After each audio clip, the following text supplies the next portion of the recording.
So you want to play Subnautica 2, but you don't know if you want to spend 30 hard-earned dollars on this game. Well, let me explain it to you in a spoiler-free review of my first impressions of Subnautica 2. So, as of making this video, Subnautica 2 is in early access and it has not received any updates yet. I have about 10 hours of game time in my save. I have made it decently far into the story that is currently available, and I can assure you that the game is fun. Or at least, it's better than Subnautica Below Zero.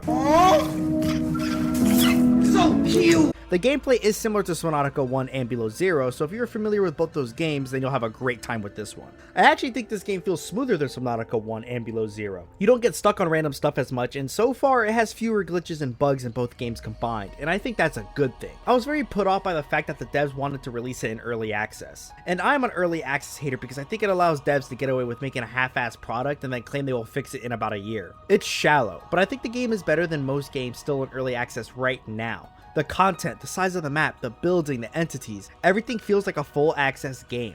Well, for the most part anyway. However, as mentioned earlier, it's practically the same as Subnautica 1 and Below Zero, so it lacks any real innovation to the series and it plays it safe. Think of it as Forza Horizon. While the games do add their own unique features, the games still play and feel almost exactly the same as the previous one. And while that's not typically a bad thing, I think this game is missing some uniqueness to make it stand out from the crowd. I mean, why not just add the Sea Glide and Sea Moth instead of the Tadpole? It just feels like a worse version of the Sea Moth. I know more updates will come, but I think as of right now, while it's a good game, it lacks uniqueness from Subnautica 1 and Subnautica Below Zero. Speaking of uniqueness, you know how I was talking about how there's no uniqueness? Well, they did add something that is unique in its own right. It's the adaptations and perks you can equip to your character that can improve your survivability and overall experience. It's a cool system, and some of the upgrades are cool, but I feel like getting the adaptations can be a chore. They require a decent amount of backtracking and snooping around to get, but offering the player that sense of freedom is never a bad thing, so it's more of a nitpick than anything serious. But some of the adaptations are also kinda useless compared to others, so I think they do need to rework some of them. I am going to show you a decently long clip of me touring my base as I talk about the building, but I wanted to say that the building in this game is so satisfying and fun compared to the past two games. It allows you to do so much more, and it actually allows you to make your base look like a laboratory mixed with your home.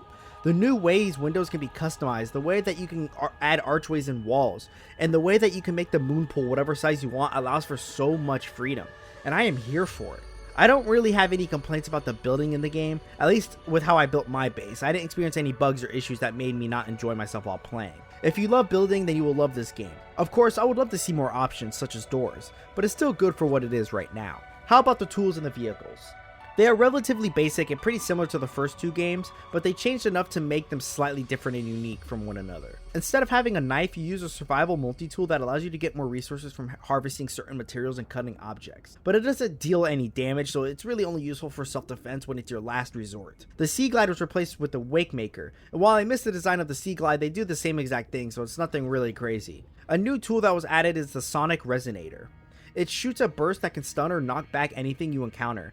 It's pretty damn good for self-defense, and you will need it later in the game to open certain things. You can upgrade them into another version, but for the sake of spoilers I won't explain it. Just know that you will need it for certain aspects of the game. Graphically, the game looks great. The reflections and shadows make this game so immersive.